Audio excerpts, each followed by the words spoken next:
With the recent passing of the No Child Left Behind Act by President George W. Bush in 2001, teachers and school districts are being held more accountable than ever for student achievement. Before the No Child Left Behind Act, President Lyndon B. Johnson of the time enacted the Elementary and Secondary Education Act of 1965. The purpose of this act was to help students in poverty gain a well-rounded education. This act has been changed several times over the years, and the No Child Left Behind Act follows in its footsteps. Today, there are several things that have been changed, and they are different than they were 40 years ago. For instance, school districts are required to meet standards set by the state because the state has control over schools. Specifically, they make sure that students are passing courses and tests with decent grades. According to the Ohio Education Association, the education debate has been dominated by the desire of policymakers to see evidence that federal investments in education programs yield tangible and measurable results in terms of student achievement and success.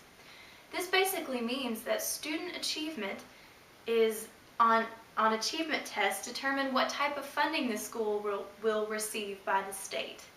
This has put a strain on teachers to help students comprehend material and that they are properly ready for tests provided for them that prove their accountability in certain subjects. The main thing that I want to address is a specific aspect of the No Child Left Behind Act, and this is Title I. According to the U.S. Department of Education, Title I focuses mainly on improving the academic achievement of the disadvantaged. I will also be focusing on how effective the No Child Left Behind Act has been in schools. The No Child Left Behind Act has already had a great impact on Kentucky's school system and will continue to. Title I, some specific points of this part of the No Child Left Behind Act include closing the achievement gap between high and low performing children, significantly elevating the quality of instruction by providing staff in participating schools with substantial opportunities for professional development. The third item is improving and strengthening accountability, teaching, and learning by using state assessments. How does this affect me?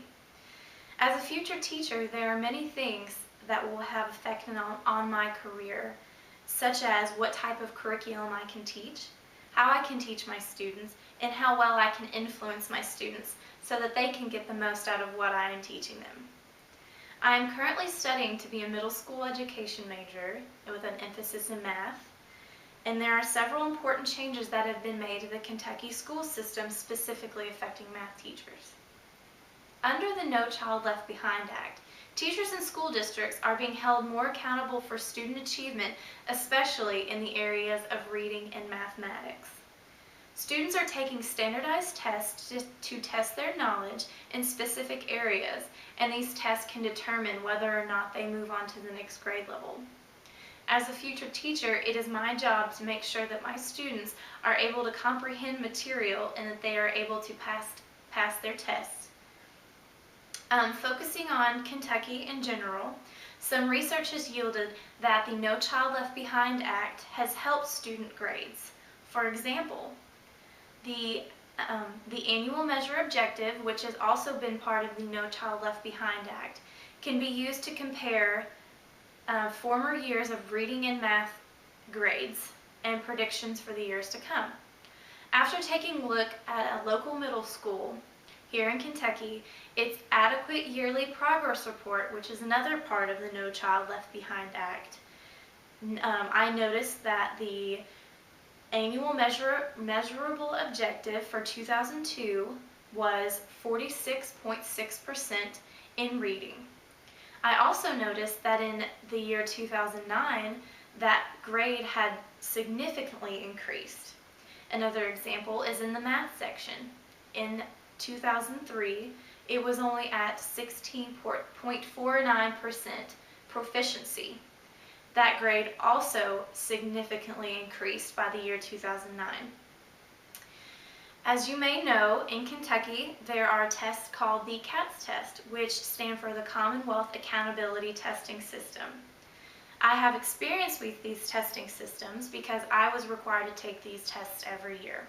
These tests are no longer enacted, or they're not being used under this name, but under the No Child Left Behind Act, there are still accountability tests being used, just not the CATS tests. My teachers had to motivate students to take these tests, and the only problem with the CATS test were that colleges didn't take a look at these tests because they were only specific to Kentucky. That's where the No Child Left Behind Act comes in. Since the CATS test was taken out of Kentucky, other tests are being issued by the state to help students test for their accountability. I will close with a quote from Commissioner John Drott of the Kentucky Department of Education, who says, "We have seen an increased attention on high expectations for every child, an improvement in student performance across the board, and a decrease in achievement gaps." The United States Department of Education was speaking of the Kentucky school system and under the No Child Left Behind Act.